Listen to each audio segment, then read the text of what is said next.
Um, what are your care options as you age, and how do you think about it in a way that says this is right, this is the path that's right for me, or this is the path that's right for my parent, or So there are actually many options, and it can change. So the response of what's right for me can change. And I think that's important to know because sometimes families feel locked into a discussion that they might have had a decade earlier about what aging looks like ideally.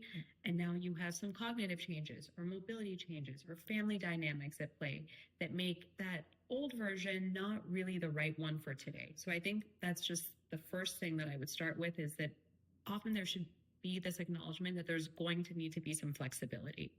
Some people want to age at home. In fact, the vast majority of people would prefer to stay in their own home. So they've done many surveys, and it's always upwards of 90% of people say, I would want to age in my own home. And so you have to look at what would make that possible.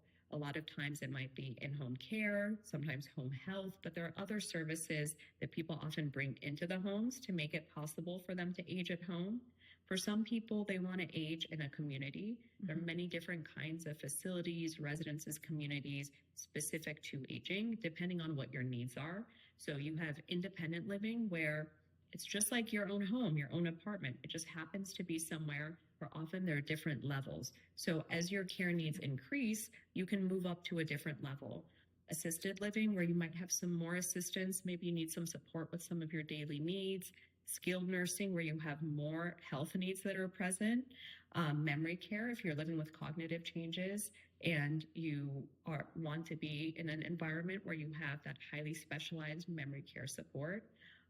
One note that I think a lot of families don't know that I want to add is oftentimes, even when you go into different residential settings or facilities, people do end up actually bringing a caregiver in because what they find is that highly tailored one-to-one support that they want might not exist. And so a lot of times families do end up bringing a private caregiver into memory care, for example, to ensure things like mom likes her baths in the morning. And I know that people are doing them in the afternoons here, but I want a caregiver in who can make sure that mom is able to take her bath at the time she wants.